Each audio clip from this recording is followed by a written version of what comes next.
Hello everyone, स्वागत है आप सभी का आपके अपने स्टडी प्लेटफॉर्म अंकित एकेडमी पर। दोस्तों, यूपी पुलिस भर्ती के लिए जो हम आपका हिंदी का प्रैक्टिस सेट करवा रहे थे, उसमें हम आपके लिए एक और प्रैक्टिस सेट लेकर आए हैं। तो क्या करिए, अब आप लोग जुड़ जाइए, प्रैक्टिस करते रहिए और अच्छे से पढ़ते रहिए, क्योंकि आपका डेट आ चुका है। तो अब देर करने की ज़रूरत नहीं है, अब आप लोग जुड़ जाइए, क्योंकि आपके पास में 1 महीने से भी कम का टाइम है। तो क्या करिए, आप अच्छे से तैयारी करते रहिए, क्योंकि कंपटीशन बहुत ही हाई है। आपको पता है कि केवल और केवल 60,244 वैकेंसी है, और जो फॉर्म आपका पड़ा हुआ है वो कितना पड़ा हुआ है, 55 लाख से अधिक फॉर्म पड़ा हुआ है। तो आप लोग देखिए कितना कंपटीशन हाई हो चुका है। तो उन्हीं बच्चों का होगा जो बच्चे तैयारी अच्छे से करेंगे। और अगर आपको वर्दी लेना है इस बार, तो आप कमर कस लीजिए और तैयारी को अच्छे से कीजिए। तो चलिए शुरू करते हैं आज का वीडियो शुरू करने से पहले यदि आप चैनल पर नए हैं तो चैनल को लाइक कर दीजिए, सब्सक्राइब कर लीजिए और बेल आइकन को प्रेस कर लीजिए, ताकि हमारा आने वाला हर एक वीडियो आप तक पहुंच जाए और आपकी तैयारी अच्छी से अच्छी हो जाए, जिससे आपको एक वर्दी कम से कम मिल ही जाए। तो चलिए शुरू करते हैं आज का वीडियो। देखिए, जो पहला क्वेश्चन है, आपको बताना है कि निम्न में से कौन सा वर्ण अघोष है। तो आपको 4 ऑप्शन दिए गए हैं, इनमें से बताना है आपको कि कौन सा वर्ण जो है अघोष है। तो समझ लीजिए कि अघोष वर्ण क्या होता है। देखिए, वर्ण जो होते हैं उनको हम 2 पार्ट में डिवाइड कर देते हैं, अघोष और सघोष के रूप में। तो अगर हम व्यंजन की बात करें तो व्यंजन में जो आपका का वर्ग होता है, का वर्ग, उसके बाद में आता है चा वर्ग, उसके बाद में आता है आपका टा वर्ग, उसके बाद में आता है आपका ता वर्ग, उसके बाद में आता है पा वर्ग।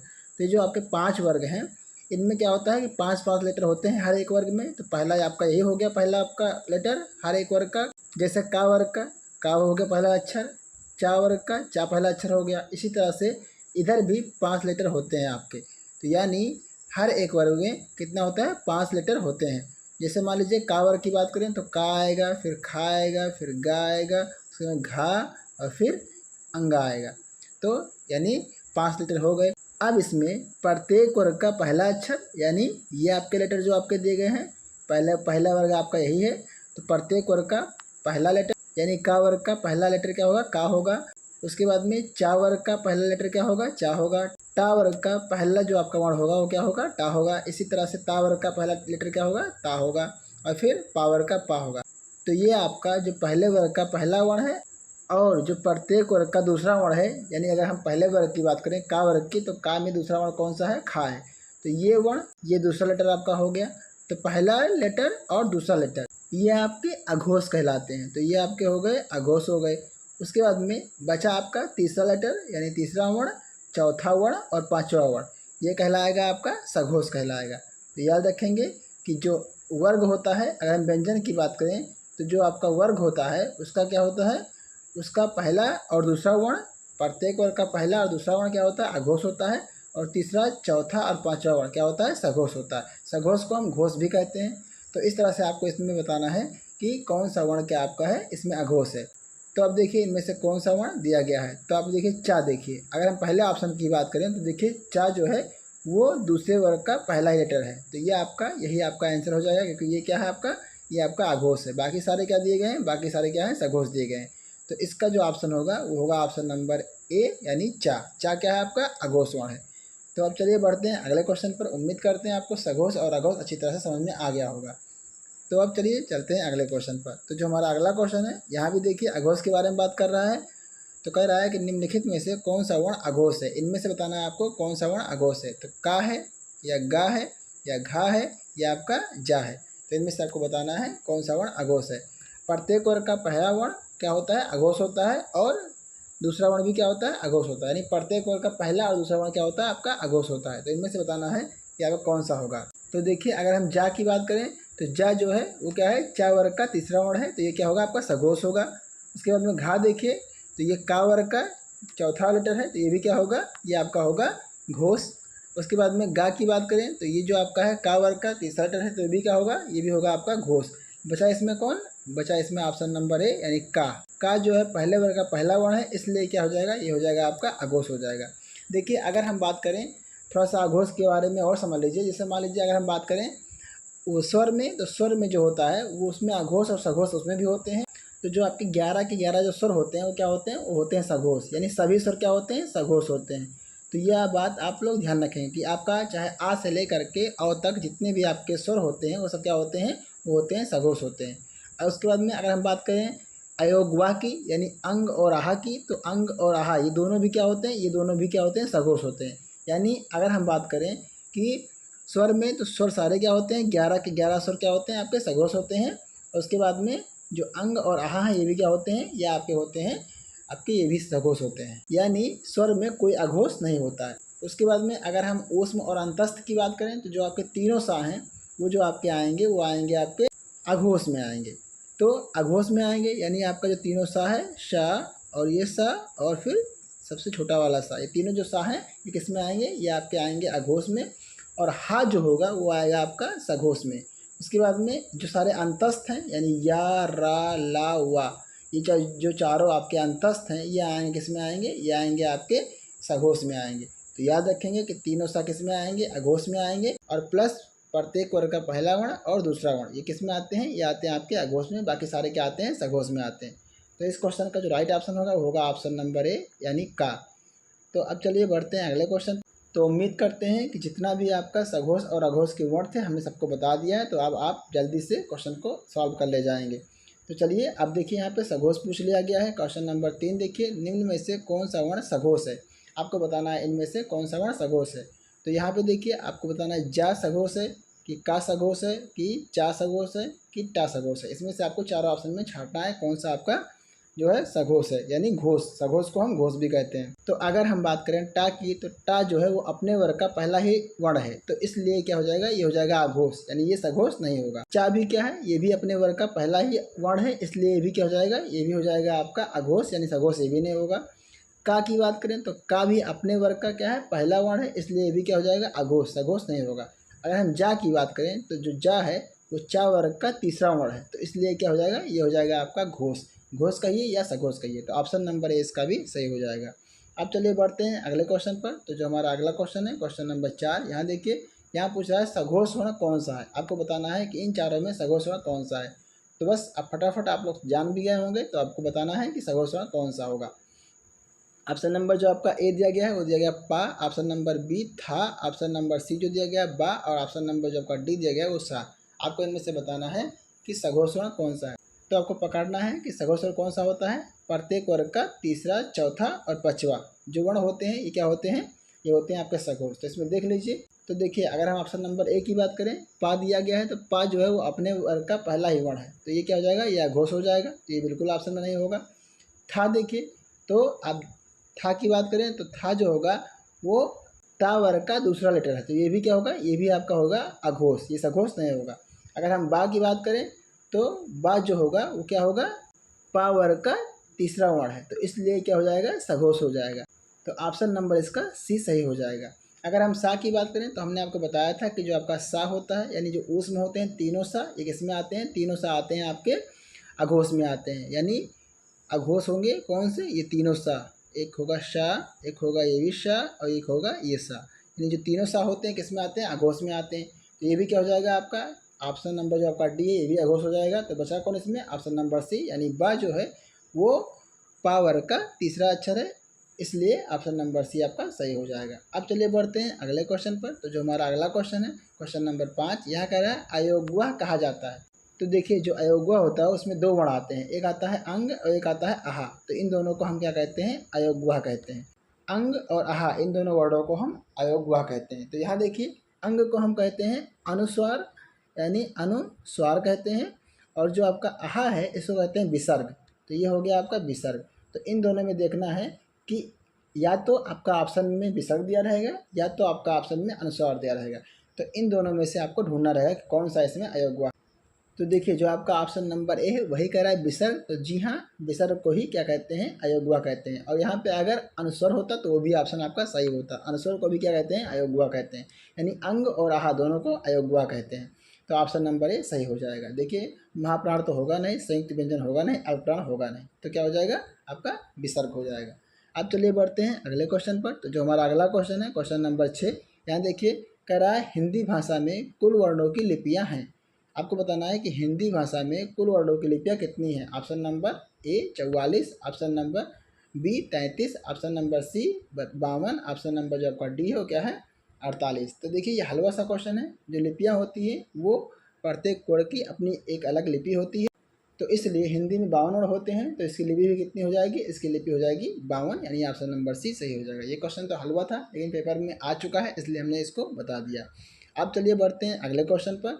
तो जो हमारा अगला क्वेश्चन है क्वेश्चन नंबर 7 है। यहाँ देखिए, निम्न में से अल्प प्राण व्यंजन क्या है। अब देखिए, जो आपका हिंदी का वर्णमाला है उसको अल्प प्राण और महाप्राण दो पार्टों में भी डिवाइड करते हैं। तो किसको हम अल्प प्राण कहते हैं, किसको हम महाप्राण कहते हैं, ये भी आप समझ लीजिएगा। तो आपका जो अल्प प्राण होता है वो क्या होता है, प्रत्येक वर्ग का पहला, तीसरा और पांचवा जो अक्षर होता है, यानी जो वर्ण होता है, उसे हम कहते हैं अल्प प्राण। तो अगर हम बात करें यहाँ पे तो समझ लीजिएगा, का जो है वो अपने वर्ग का पहला लेटर है, यानी पहला वर्ण है। और उसके बाद में आता है चा वर्ग, ये भी पहला है। उसके बाद में आता है आपका टा वर्ग, उसके बाद में आता है आपका ता वर्ग, उसके बाद में आता है आपका पा वर्ग। तो ये क्या है, ये आपके पहले वर्ग के पहले लेटर हैं। उसके बाद में आता है खा, फिर गा, फिर घा और फिर अंग। ये जो है आपके 5 वर्ग बनते हैं आपके, और हर एक वर्ग का जो आपका लेटर दिया गया है वो दिया गया है। तो का की बात करें तो ये पहले वर्ग का पहला लेटर है, खा की बात करें तो ये दूसरा लेटर है, गा की बात करें तो तीसरा है, ये घा चौथा है और अंग क्या है, पांचवा है। यानी इसी तरह से हर एक वर्ग का 5 लेटर होता है। तो यहाँ पे देखिए, जो पहला वर्ग का पहला लेटर है ये वाला हर एक वर्ग का, उसके बाद में जो तीसरा है ये गा वाला, यानी गा के नीचे भी जितने आएंगे, चा वर्ग में आएंगे, टा वर्ग में आएंगे, ता वर्ग में आएंगे, ये भी सब होंगे। और फिर पांचवा, यानी जितने भी आपके अनुनासिक वाले भी हैं, ये पांचवा जो आपका वर्ग है, पांचवें वर्ग का जो वर्ण है, ये भी क्या होगा आपका, ये सारे क्या होंगे आपके अल्पप्राण होंगे। यानी पहला, तीसरा और पांचवा ये क्या होंगे, अल्पप्राण होंगे। बाकी जो आपका बचा हुआ है प्रत्येक वर्ग का दूसरा वर्ण और प्रत्येक वर्ग का चौथा वर्ण, ये क्या होंगे आपके, ये होंगे आपके महाप्राण। तो इस तरह से अल्प प्राण और महाप्राण में इन व्यंजनों को हम बांटते हैं। अब चलिए समझ लेते हैं कि अगर हम स्वर की बात करें तो स्वर में क्या होगा, स्वर में कैसे अल्प प्राण और महाप्राण को बांटते हैं। तो यहाँ समझ लीजिएगा, जो आपके स्वर होते हैं उसमें से 11 स्वर, जो आपके स्वर होते हैं उसमें से 11 स्वर पूरे क्या होते हैं, वो होते हैं आपके अल्प प्राण। यानी 11 के 11 स्वर क्या होते हैं, अल्प प्राण होते हैं। और प्लस इसमें एक अनुस्वर भी आता है, यानी अंग भी आता है, ये अनुस्वर है, ये भी क्या है, अल्प प्राण ही है। और उसके बाद में अगर हम अंतस्थ की बात करें तो जो अंतस्थ वर्ण है या, रा, ला, वा, ये चारों किस में आते हैं, ये भी चारों किस में आते हैं, आपके अल्पप्राण में आते हैं। उसके बाद में अगर हम महाप्राण की बात करें तो महाप्राण में जो होंगे वो क्या होंगे कि दूसरा, प्रत्येक वर्ग का दूसरा वर्ण और प्रत्येक वर्ग का आपका चौथा वर्ण, ये भी क्या होगा, ये तो आपका महाप्राण होगा ही होगा। प्लस में आपका एक विसर्ग बचता है, विसर्ग क्या होगा, आहा, ये जो होगा वो क्या होगा आपका, ये होगा आपका महाप्राण। उसके बाद में अगर हम बात करें ओस मोड़ की, यानी तीनों सा की, शा, शा और ये सा, छोटा वाला सा, उसके बाद में हा, ये सब आते हैं महाप्राण में। तो ये हो गए आपके महाप्राण, विसर्ग, तीनों सा और प्रत्येक वर्ग का दूसरा वर्ण और चौथा वर्ण, ये हो गए महाप्राण। बाकी जितने बचे हुए हैं वो हो गए आपके अल्पप्राण। तो इसमें आपको चलिए देखना है कौन सा अल्पप्राण होगा, कौन सा महाप्राण होगा। तो चलिए हम ऑप्शन को देख लेते हैं। जो आपका ऑप्शन दिया गया है वो खा दिया गया है, गा दिया गया है, घा दिया गया है और ठा दिया गया है। तो इसमें से बताना है आपका अल्पप्राण कौन होगा। तो बस आप क्या करिए, फटाफट इनको छाड़ लीजिए। तो देखिए, खा जो है वो क्या है, महाप्राण है, तो खा होगा नहीं। उसके बाद में गा देखिए, तो गा जो होगा वो तीसरा वर्ण है, का वर्ग का तीसरा वर्ण है, तो ये क्या होगा, अल्पप्राण होगा। तो ऑप्शन नंबर ही आपका सही हो जाएगा। अब चलिए बढ़ते हैं अगले क्वेश्चन पर। तो जो हमारा अगला क्वेश्चन है क्वेश्चन नंबर है 8, कौन सी ध्वनि महाप्राण नहीं है। आपको बताना है इनमें से कौन सा ध्वनि महाप्राण नहीं है। तो जो खा है वो दूसरा वर्ण है, ये महाप्राण है, तो ये आपका ऑप्शन नहीं होगा। घा देखिए, तो घा जो है वो का वर्ग का चौथा वर्ण है, तो ये भी आपका महाप्राण है, तो ये भी नहीं होगा। जा देखिए, तो जा जो है वो चा वर्ग का तीसरा वर्ण है, तो ये क्या होगा, महाप्राण नहीं होगा, ये क्या होगा, अल्पप्राण होगा। तो यही ऑप्शन आपका सही हो जाएगा, क्योंकि जो आपका सी ऑप्शन है जा, वो महाप्राण नहीं है, वो क्या है, अल्पप्राण है। तो ऑप्शन नंबर सी सही हो जाएगा। अब चलिए बढ़ते हैं अगले क्वेश्चन पर। तो जो हमारा अगला क्वेश्चन है क्वेश्चन नंबर है आपका 9, कह रहा है कि निम्नलिखित में से संयुक्त व्यंजन कौन सा नहीं है। आपको बताना है कि इसमें से संयुक्त व्यंजन कौन सा नहीं है। तो देखिए, जो आपका संयुक्त व्यंजन होता है वो 4 होते हैं। कौन कौन से होते हैं, एक होता है छा, एक होता है त्रा, एक होता है ज्ञा। तो ये तीनों क्या हो गए, ये हो गए आपके संयुक्त व्यंजन। और एक होता है सरा, ये भी क्या है, ये आपका संयुक्त व्यंजन है। तो संयुक्त व्यंजन की संख्या कितनी होती है, 4 होती है, जो आपके सामने ये आपके दिए गए हैं। तो इनमें से आपको बताना है कि कौन सा संयुक्त व्यंजन नहीं है। तो देखिए, इन चारों में से देखिए 3 आपका दिया है संयुक्त व्यंजन, एक नहीं दिया होगा। तो ये आपका, अगर हम ज्ञा की बात करें तो ज्ञा क्या है, संयुक्त व्यंजन है, तो ये आपका ऑप्शन नहीं होगा। त्रा भी संयुक्त व्यंजन है, ये भी ऑप्शन नहीं होगा। छा भी संयुक्त व्यंजन है, ये भी ऑप्शन नहीं होगा। या जो है ये संयुक्त व्यंजन नहीं है, तो या जो है संयुक्त व्यंजन नहीं है। तो जो इस क्वेश्चन का राइट ऑप्शन होगा वो होगा ऑप्शन नंबर ए, या। अब देखिए थोड़ा सा यहाँ समझ लीजिएगा कि जो आपका या है और जो आपका वाह है, या और वाह को अर्धस्वर भी कहते हैं। तो ये बात आप लोग ध्यान रखिएगा कि या और वाह को हम अर्धस्वर भी कहते हैं। कभी कभी क्वेश्चन ऐसे पूछ लेता है कि इसमें से कौन सा अर्धस्वर है, कौन सा नहीं है। तो यहाँ पे या और वाह क्या है, दोनों अर्धस्वर हैं।